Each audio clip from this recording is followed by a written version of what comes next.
There is a room in an old inn at the edge of the reach where the same man has been sitting for 700 years. He is waiting for a friend. He was promised something once, on a night when the walls were burning and the snow came down sideways, and victory was close enough to taste. That when the battle was won, the two of them would be made sworn brothers, bound by oath, closer than blood. He believed it.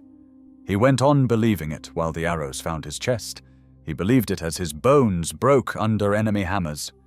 And he believes it still, sitting at a table in armor that has long since gone grey, asking every stranger who pushes open the door the same hopeful, heartbroken question. Hjalti, is that you? It is never Hjalti.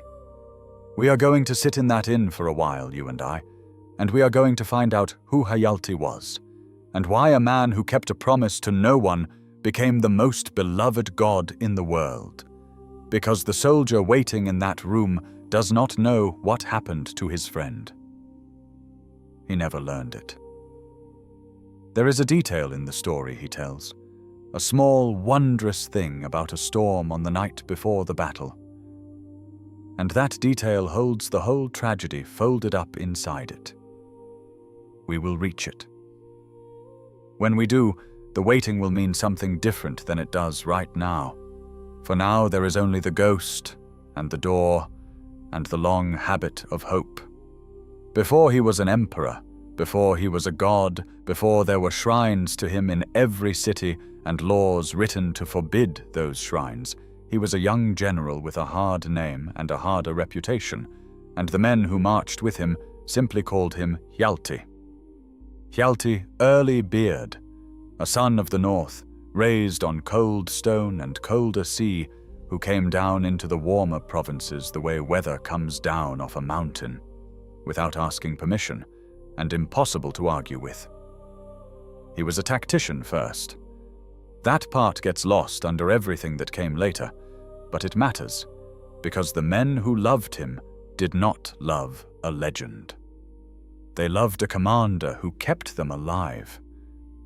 He took a small band, a handful of Colovian regulars and a knot of Nord berserkers, not nearly enough by any sane reckoning, and he broke a Reachman line that should have held, and he pushed that line back behind the gates of a keep called Old Hrol'dan. The soldier in the inn was one of those men. We do not know his name. The world that remembers everything about Hjalti remembers nothing about him, which is its own quiet kind of grief.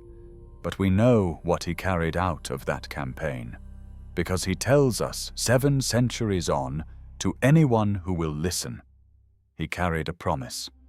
Somewhere in the long marches and the shared cold and the closeness that forms between men who expect to die together, Hjalti had said the words, "When we take this place, you and I will be brothers, and to a soldier far from home, with no family near and no future he could count on, that promise was worth more than any pay." You should understand what that meant in the north. Sworn brotherhood was not a sentiment. It was an oath with weight, a binding that made 2 unrelated men responsible for each other in this life and answerable for each other in the next. To be offered it by your own commander, the man everyone already whispered about, that was to be chosen. The soldier had been chosen. He held on to that the way you hold on to a coal in winter, close to the chest, careful, certain it would warm the rest of his life.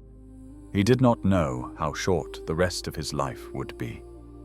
And he did not know that the man who made the promise was already, even then, being pulled towards something so much larger than a single human bond that the promise would simply fall out of the story, unremembered, a small dropped thing under the wheels of an empire. He kept the coal anyway. He is keeping it still. Here is the night the soldier loves to talk about.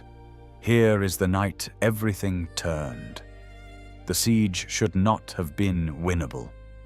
Hjalti's little force had pushed the enemy behind the walls, yes, but a siege is a different animal than a charge. Walls do not break because you are clever. Walls break because you have time, and engines and numbers and reinforcements coming up the road behind you, and Hjalti had none of those. No relief was coming.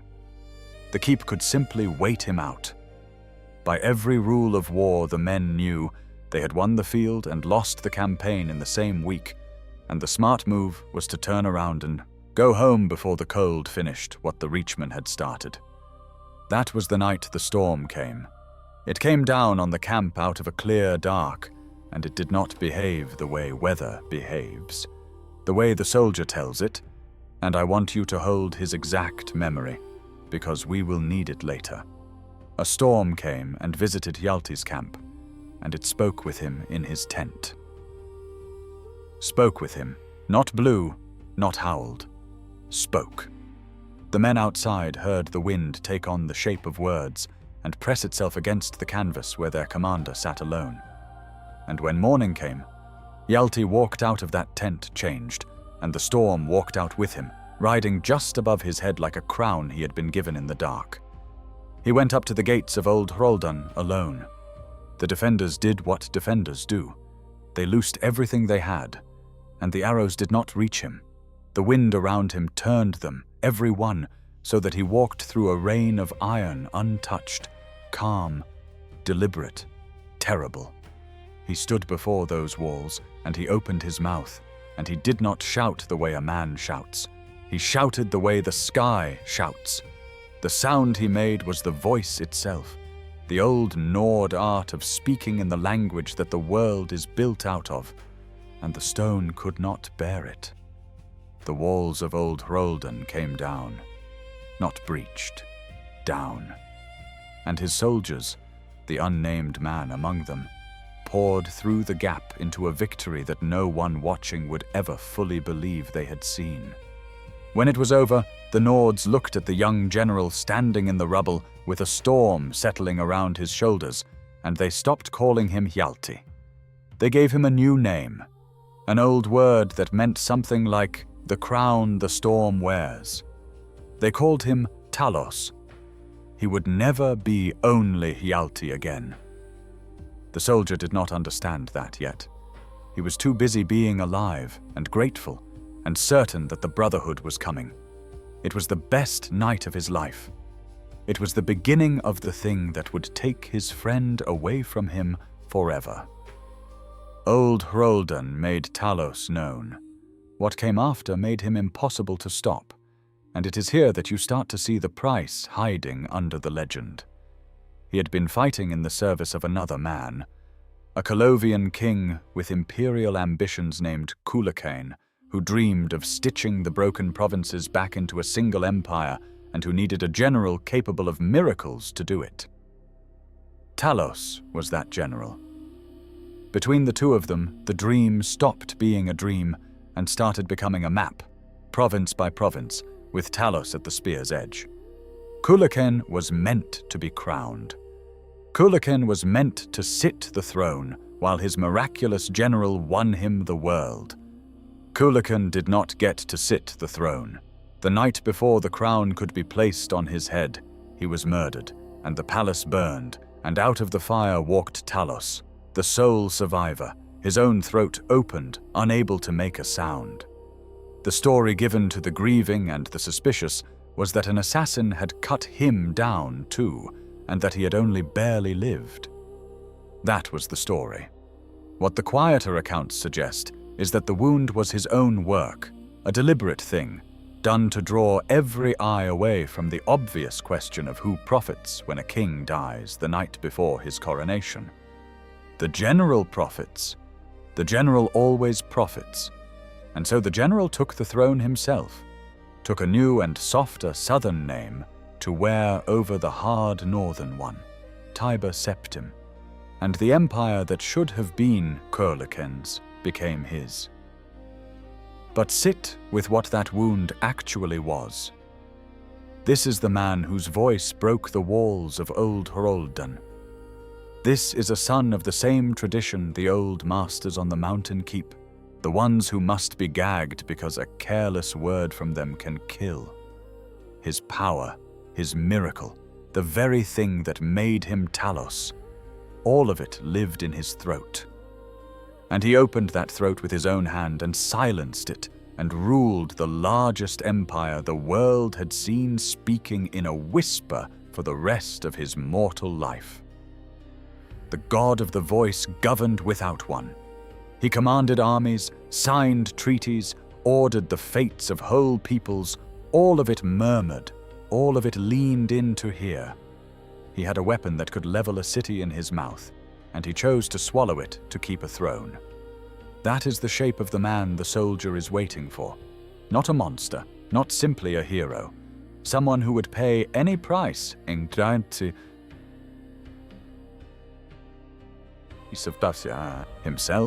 to reach the next height, and who, climbing, left smaller promises behind on the lower slopes without ever once looking back. The soldier was one of those smaller promises. By now the soldier was already dead at Old Hrol'dan, waiting in an inn that the living had begun to forget, while the friend who owed him a brotherhood whispered orders that moved the borders of the world. To finish what he had started, Tiber Septim needed something no army could give him. He needed a god of his own. There is, in the deep places of the world, the wreckage of an older miracle, a brass giant, taller than any tower, built in an age before this one by a vanished people who were trying to make a god they could control. A walking engine of divinity. Whoever wielded it could do the impossible, and the impossible was exactly what stood between Tiber Septim and the last of his enemies, the high elves of the far southwest, who had no intention of ever bowing to a man. He got the giant. He got it by treaty from the god-kings of the east, in exchange for letting their land keep a measure of its freedom, a careful bargain between people who all understood they were trading in things that should not be traded. The brass giant was his, but the giant would not wake, because a thing like that does not run on coal or oil or prayer. It runs on a heart. Its original heart was a relic so sacred and so dangerous that the god-kings who handed over the giant pointedly did not hand over the heart. That heart was the source of their own divinity, and they were not about to give it away to a man who had already shown exactly how far he would go. So Tiber Septim had a giant the size of a mountain, and no way to make it take a single step. And here the story drops its voice, the way the soldier in the inn drops his when he gets to the part he does not fully understand. Because a new heart was made.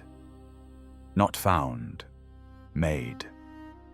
A great green soul gem, fashioned to hold a life the way a lantern holds a flame, and into it was poured the living essence of someone close to the emperor, someone who had served him, someone who had trusted him enough to stand at his right hand. That gem was set into the brass giant's chest in place of the heart it should have had, and the giant opened its eyes, and the last free kingdom in the world fell in roughly the length of an afternoon. Hold on to the question the story will not answer cleanly yet. Whose life was it? Whose essence became the heart of the thing that finished the conquest? Because the man who became a god did not build his divinity out of nothing. He built it out of someone. And the someone had a name and a face, and had once believed, exactly the way a soldier in an inn once believed, that to stand close to Tiber Septim was the safest place in the world to be. It was the most dangerous place in the world to be. We are about to find out why. There were two men closer to Tiber Septim than any others, and to understand what happened to them, you have to understand that neither of them was ordinary, and neither of them was entirely alive in the way the rest of us are. The first was a battle mage, the most powerful sorcerer of the age, the man who had crowned Tiber Septim after the fire, who had held the young empire together with spellcraft and statecraft when it might have flown apart. Call him the architect of the throne. Everything Tiber Septim built, this man helped pour the foundation for. he was loyal. By every account, he was loyal to the very end, and his loyalty is precisely what makes his story unbearable. The second was a king who had already died once. An ancient Nord ruler, a hero out of a far older age, who had a habit the world found difficult to believe. He kept coming back. Death did not seem to take with him. He returned when his people needed him, again and again across the centuries. A storm that wore the shape of a man, and a man who, when roused, pushed hard for war. He wanted the elves destroyed. He wanted vengeance for wounds older than the empire itself. He pressed and pressed for invasions Tiber Septim was not always willing to make.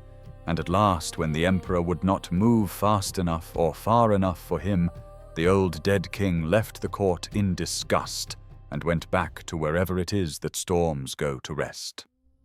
Now hold those two men in your mind, the loyal architect and the restless dead king, the one who would never betray Tiber Septim, and the one who had walked away from him.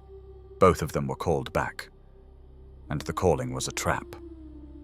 When the dead king returned, summoned by word that the emperor had finally decided to wage the war he wanted, he walked into an ambush. The loyal battle mage was waiting, and the battle mage cast the cruelest spell there is, the one that does not kill the body but seizes the soul, drawing it out and binding it into a waiting gem. The dead king's vast, ancient, divine-touched soul tore loose, and as it went, it ripped a hole straight through the chest of the man casting the spell. The trapper and the trapped died in the same instant, two souls spilling into one great green gem, and the emperor stepped out of the shadows where he had been waiting, and he picked the gem up off the floor. That was the heart. That was the life poured into the brass giant. And when the council asked what had happened, Tiber Septim told them a clean and useful lie. He said the battle mage had died trying to seize the throne for himself. A traitor, a coup, put down by loyal hands. The man who had built the empire was buried as the man who tried to steal it. Two men answered when Tiber Septim called them home. Neither of them left alive. Go back to the night before the walls of Old Hrol'dan came down, the night the soldier in the inn loves most, the night he describes with wonder to every stranger who walks through the door. A storm came and visited Hjalti's camp. It spoke with him in his tent. The men heard the wind take the shape of words. In the morning their commander walked out, changed, with the storm riding above his head, and shouted a fortress into rubble. The storm in the tent was the dead king. That is the whole turn, and it is so quiet that you can read the histories a dozen times and walk past it. The restless ancient ruler who kept coming back, the one who would later be lured into an ambush and torn out of his own body to power a brass giant, was already there, at the very beginning, on the night the legend was born. He was the storm. He came down to the young general's tent and spoke with him and taught him the voice that broke the walls. The miracle at Old Hrol'dan was not Hjalti's alone. It was the first time two of them stood in the same place. The god the world prays to was never one man. Let that settle. Take it slowly.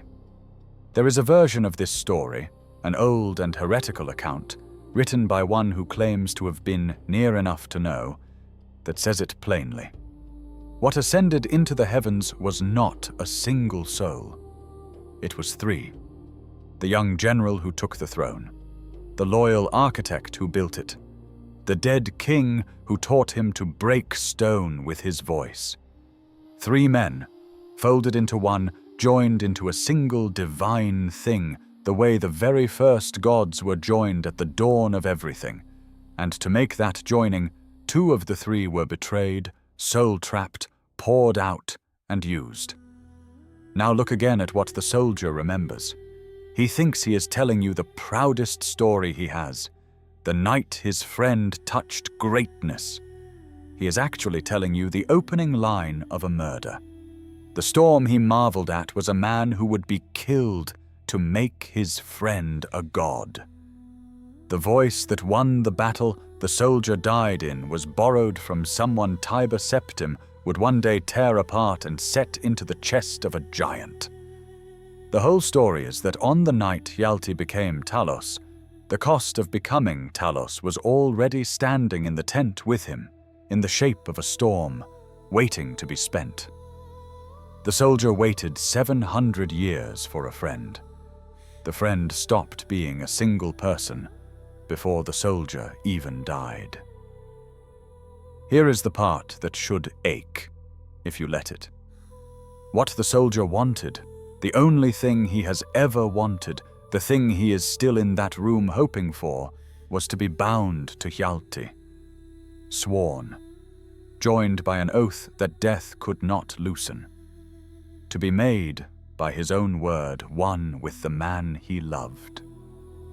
That is exactly what happened to the other two, and it destroyed them. The joining of three souls into a god is, in its way, the deepest brotherhood imaginable, closer than blood, beyond death. Two men and a third made permanently, cosmically one. It is the very thing the soldier begs for at the door of the inn. And the two men who actually received it did not receive it as a gift. They received it as an ambush. To be bound to Tiber Septim forever turned out to be the most dangerous fate in the world, and the soldier, in his endless patient hope, is asking for it without knowing what it is. The loyal architect got the worst of it. By the accounts, his heart had gone into the gem, and a man whose heart is in a gem cannot truly die. When he saw what Tiber Septim did with the giant after the conquest was won, when he saw the emperor turn that godlike weapon not on enemies, but on neutral kings and peaceful families, crushing anyone whose loyalty he could not be certain of, so that he could replace them with men who would kneel. The architect was horrified. He tried to take his heart back. He failed. The giant and the gem were both destroyed in the attempt, his heart flung into the heavens, and the man himself reduced to something neither living nor dead. A rotting, sorrowful thing, half asleep in a vault beneath the world, waiting through the centuries for a heart he would never reclaim. There is a letter attributed to him, and it is one of the loneliest things in all the world's records. It is my heart. It is my mantella. It belongs to me, and to none other. And then, simply, I have won and lost an empire. The other account, the heretical one, gives that fate to the dead king instead. Says it was he, not the architect, who rose afterward as a ruined, undead wizard and tore the brass giant to pieces in revenge. The two stories cannot both be true, and the world has never been able to decide between them. That is the honest state of it. We are looking at a betrayal so thoroughly buried that even the names of the betrayed have come loose and shift depending on which whisper you believe. What does not shift is the shape. Someone close to Tiber Septim was used to make him a god.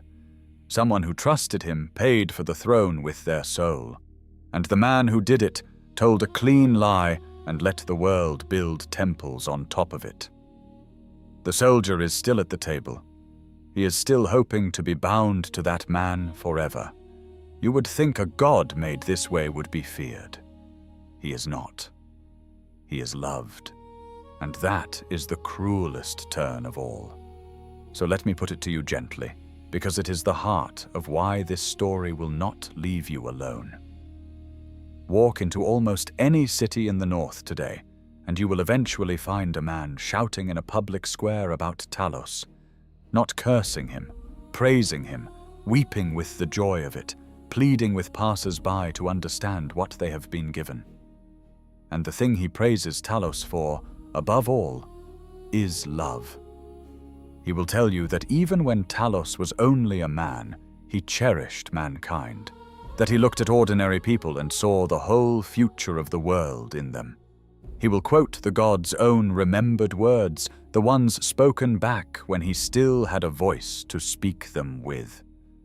I do this for you, for I love you. The preacher believes it with his whole chest. Most of the people listening believe it too. They are not fools. There is something in the story of the boy from the cold north who rose to hold the whole world that does feel like love. Fierce, total, the kind that builds empires so that the people in them might be safe. And every word of that worship now sits on top of a grave. Because in this age, the name has been forbidden. A treaty was signed. After a war the empire nearly lost, and one of its terms was this: the worship of Talos must end. The elves who dictated the terms will not accept that a man can become a god. To them, the entire faith is a lie, and they have demanded the right to hunt down anyone who keeps it. So now the most beloved god of mankind is an outlawed one. People hide their shrines. People are arrested, and worse, for a name their parents sang openly. And out past the walls of that quiet inn in the Reach, a civil war burns over exactly this. Men killing men, brothers turning on brothers, over the right to pray to the friend the soldier is still waiting for. Sit with the full weight of it. The god of love is the banned god. The god who supposedly cherished every ordinary man is the reason ordinary men are dying in the snow right now.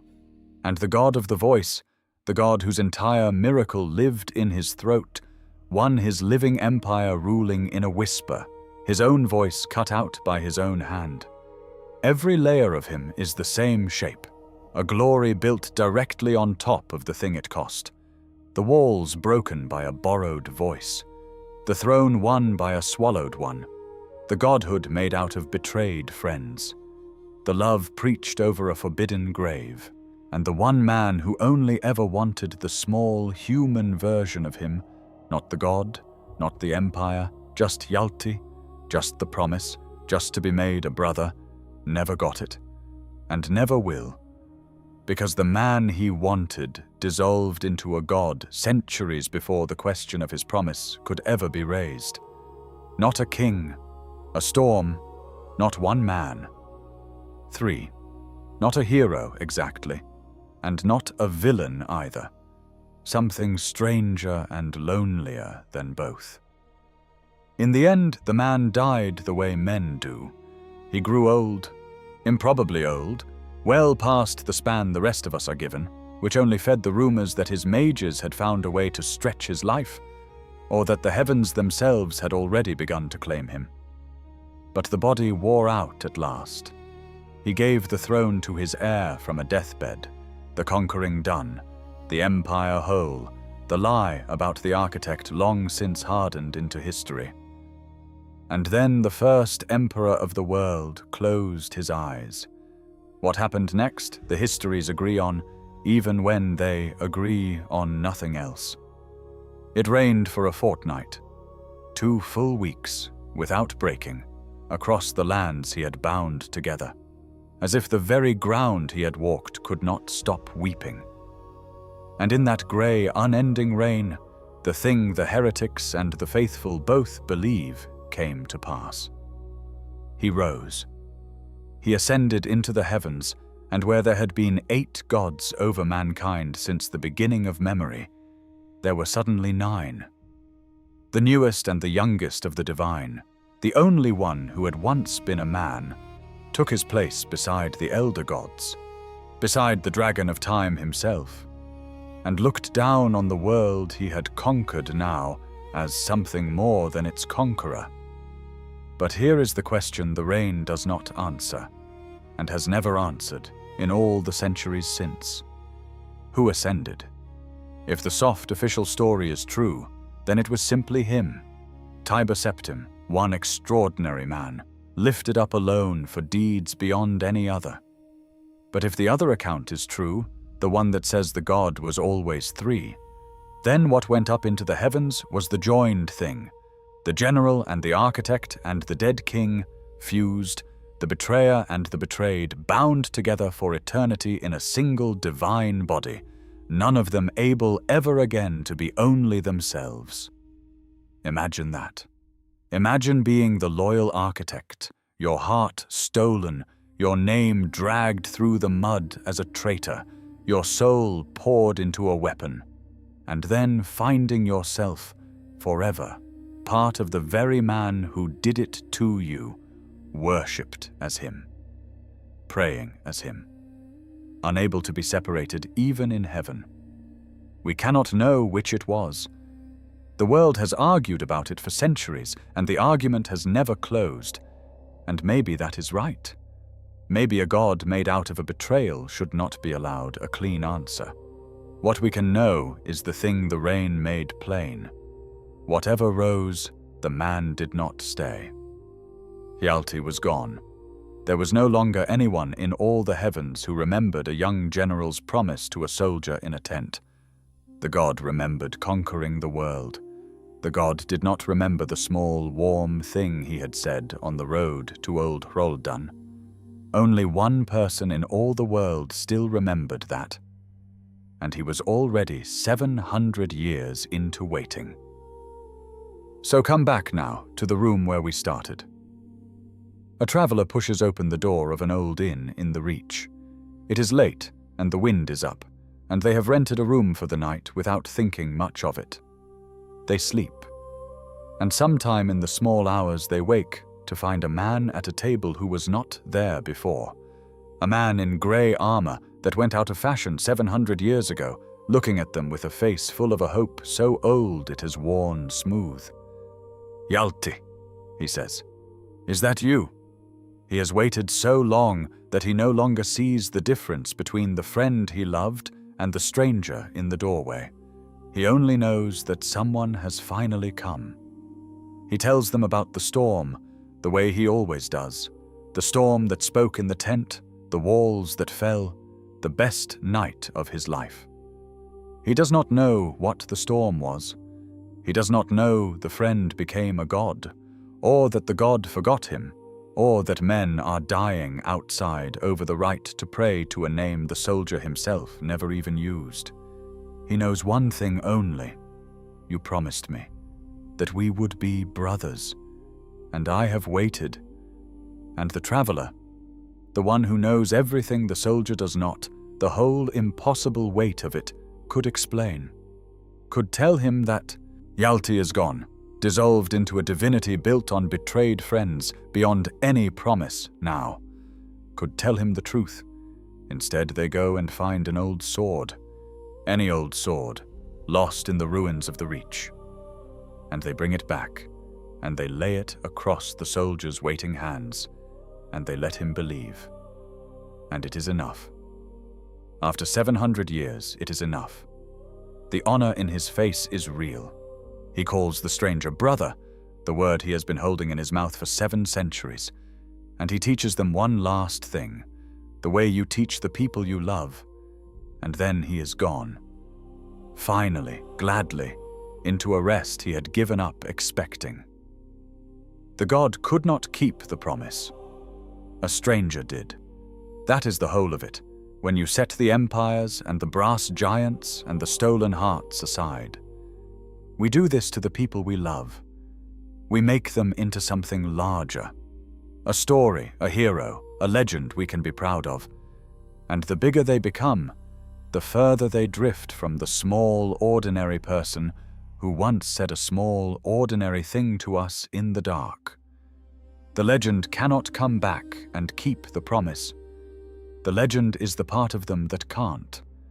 And so it falls to whoever is left, whoever happens to walk through the door to do the human-sized thing the god never could, to sit down, to listen to the old story one more time, and to let someone finally be at peace. If this is the kind of story you want to keep beside you at the end of long days, the subscribe button keeps these coming. For now, though, Let the inn go quiet. The wind is settling outside. The sword is resting in two open hands, and the man who waited 700 years has stopped waiting at last. There is no one left at the table, only the low red light of the fire, and the rain that came for a fortnight long ago, still somewhere falling, still somewhere mourning the man inside the god.